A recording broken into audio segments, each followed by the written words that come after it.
Guys, ito na guys, Kuya Bal nagsalita na about sa nangyayari ngayon kaugnay sa issue ng kurakot.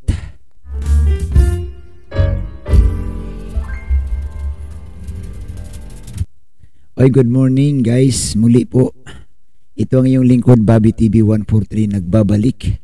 So guys, magandang umaga sa ating mga kababayan, mga kapatid, isang mapagpalang araw sa inyong lahat. Kumusta po kayo? So sa umagang ito guys, gagawa lang din ng reaction. Dito po sa sinabi ni Kuya Bal, mukhang may tatamaan, may mapupuruhan, may masasapul. Panoorin natin guys, no? Panoorin natin ito. Pero bago yan, no?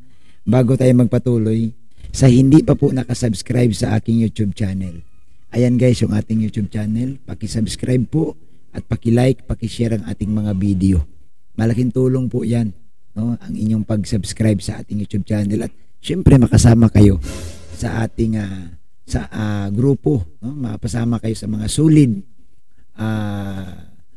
subscriber natin. So tuloy na tayo guys. Yan, tuloy na tayo. Ayan na. Si Kuya Bal, nako, nag-real talk si Kuya Bal, no? Panoorin natin guys yung sinabi ni Kuya Bal. At siyempre, bibigyan natin ng reaction ito. Ito na. Ba't niya sinabi po ni Kalinga Prab na huwag tumanggap ang beneficiaries direkta sa mga sponsors? Nagets niyo ba yun? Nagets niyo po kung bakit ayaw namin na direktang tatanggap sa mga sponsors? Ilan na po ang nawakwak sa Kalingap? Kung hindi kayang wakwakin si Joe Dinata, at kung hindi kayang wakwakin si Nanay Imelda, kayang wakwakin ang kapatid. Bakit? Tumatanggap eh. O yun. Guys, malinaw ha. Ang sabi ni Kuya Bal dito, kung hindi kaya, ang pinag-usapan dito kaya guys tungkol sa pag-wakwak ha. So, ang linaw ha, sabi nga ni Kuya Bal, sa live ito ni Kuya Bal guys, sinabi, no, kung hindi kayang wakwakin si Joy, si Nanay Imelda, ang kayang wakwakin ang kapatid. O, ulitin natin para naman mas klaro ha. Mas klaro. O ito. At kung hindi kayang wakwakin si Nanay Imelda, kayang wakwakin ang kapatid. Bakit? Tumatanggap eh. Nasa poll ni Kuya Bal. Kasi tumanggap. Dito kasi nagkakaroon guys ng problema kapag ikay tumanggap na, may kapalit yan. May kapalit yan. Pag binigyan ka, akala mo sa umpisa walang kapalit, mayroon yan. Siyempre, didikit na sa'yo yan. Kukuha na ng impormasyon yan. Magsusulsul na yan. Ito ang sinasabi ni Kuya Bal. Tuloy. Ano mo si Rina? Nawakwak ba si Rina? Hindi. Ang nawakwak po yung nanay. Totoo naman.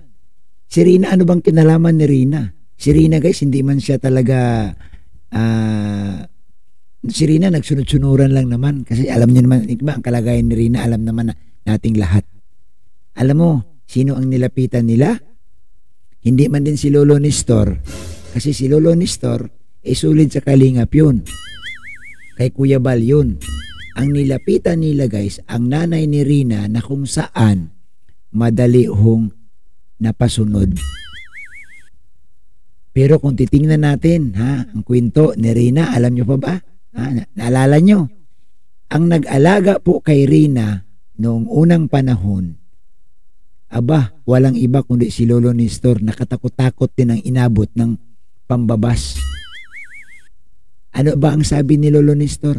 Hindi naman dito yung pumunta ang nanay ni Rina eh. Ngayon lang pumunta kasi may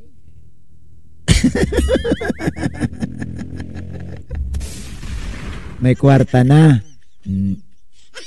Ito guys ang sinasabi ni Kuya Bal. Hindi nawakwak si Rina ha. Ang winakwak nila guys, yung nanay. Tuloy Kuya Bal. Tumanggap ng pera. direct contact sa mga sponsors. At yung mga sponsor naman, para makalipon ng pera, magbuo ng team. Oh. Ay, kayo Naku, wag kayo magbuo ng team. Bistado kayo ni Kuya Bal. Alam niyo ang galawan ng mga sponsor, bistado ni Kuya Bal. Tuloy, Kuya Bal, tuloy. Yung mga amagan ninyo, ikaw, kapatid, o ikaw. Oh. Ikaw sa'yo. Natatawa ko nito. Ay, ulitin nga natin. Ang sarap magpaliwanag ni Kuya Bal. Direct contact sa mga sponsors.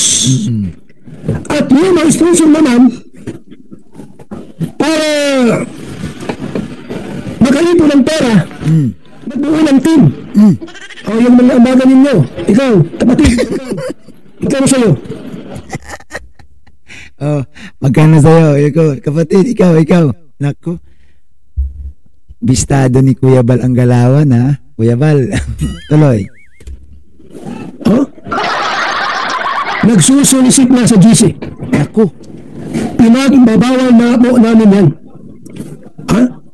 Kasi ang ginagawa nila kapag may team na, kung gusto mo umalis at lumipat sa iba, gagawin nila yan. Bakit? Nakabuo ng community sa loob ng Kalingap. Ang kawawa po ng beneficiaries. Di ba? Sabi ni Kuya Bal, alam nyo guys, alam nyo hindi nyo na po pwedeng di kayo magtataka. Alam ni Kuya Bal yan, sa tagal ni Kuya Bal na tumutulong, sa tagal ni Kuya Bal, sa dami ng karanasan, alam na ni Kuya Bal ang patutunguhan. Nag-uumpisa pa lang kayo, alam na ni Kuya Bal ang papuntahan. Kung saan kayo pupunta. Kaya kami po, saan naging kurakot? Suyo nga namin, ribin nyo. Pinantutulong namin. Ribin nyo. Maliit na halaga kung kurakutin namin?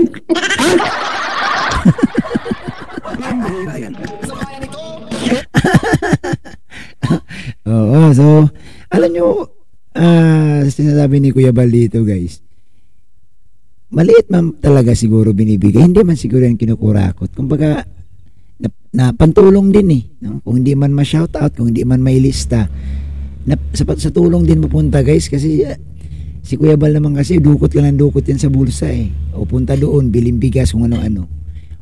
So ito ang sinasabi ni Kuya Bal na pinantutulong. Kaya nga parang si Kuya Bal di niya rin matanggap na sabihan na ganun. Di po ba? O tuloy. Kaya nga po, baka naman po yung nabuo ng grupo tapos magsusulisit. Kasi progi na po ng kaibigan maraming natutokso sa pera.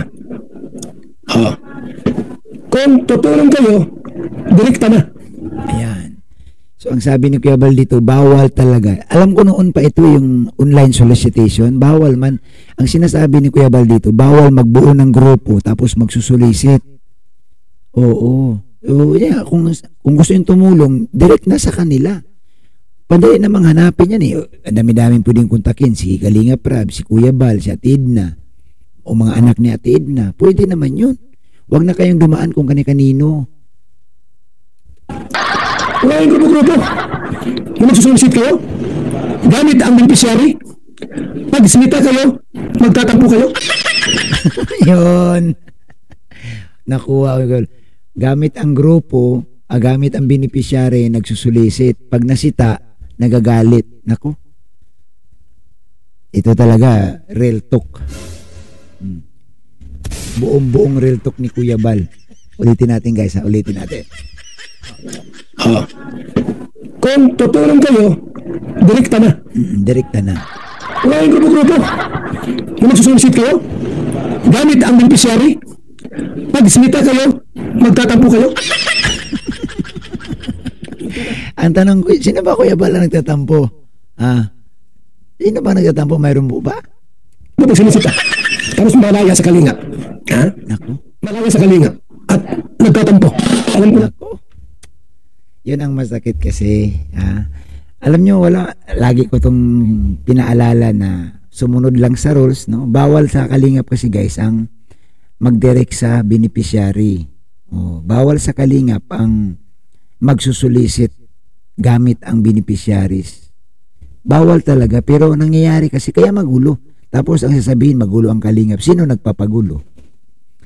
Kung sundin lang natin ang rules, wala pong gulo. Wala pong gulo. No? Susundin lang ang rules ni Kuya Bal, walang gulo. Nagkagulo kasi ayaw sumunod sa rules. Ayan, sinabi ni Kuya Bal. Real talk ni Kuya Bal. O, paano ngayon yan? May punto si Kuya Bal. Tingnan ninyo ha. Tingnan ninyo. Kahit sa ang organisasyon, guys, kahit sa ang grupo, kahit sa anong samahan, mayroong sinusunod na rules. Kung yan hindi sundin talaga, hindi talaga nagtatagal, nagkagulo-gulo. Kasi ayaw sumunod. Ayaw magpasakop, ika nga. Kasi kung nagpasakop ka, sumunod ka, dapat hindi ka dumirekta nakipag-usap sa mga beneficiaries at hindi din kayo nagsusulisit. Nagsusulisit, bawal po yun, sabi ni Kuya Bal. Bawal magsulisit gamit ang beneficiaries. Pag nasita, nagagalit. Naku po.